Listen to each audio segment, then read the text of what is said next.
আজ ছিল বছরের শেষ দিন, তো আমরা সকাল সকাল স্নান করে রেডি হয়ে বেরিয়ে পড়েছিলাম। আজ যাব আমরা জয়চণ্ডী পাহাড়, সেই জন্য আমরা এখন রানীগঞ্জ স্টেশনে চলে এসেছি। আর এদিকে দুষ্টু দেখো ঘুরতে যাওয়ার আনন্দে একা একাই হেঁটে চলে যাচ্ছে।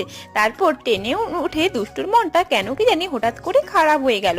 ওর মন খারাপ দেখে সামনের একটা দিদি ভাই ওকে চকলেট আর বিস্কুট দিল, আর দুষ্টু তো চকলেট পেয়ে গেলে এমনি এমনি ওর মন ভালো হয়ে যায়। তারপর ট্রেনে আনন্দ করতে করতে আমরা পৌঁছে গেলাম জয়চণ্ডী পাহাড়। তো পাহাড়ে ওঠার আগে একটা মন্দির ছিল, তো সেখানে দর্শন করে যেহেতু অনেকটা পাহাড়ে উঠতে হবে সেই জন্য একটা আইসক্রিম কিনে নিয়েছিলাম, তো ওটাই খেতে খেতে আমরা পাহাড়ে উঠছি।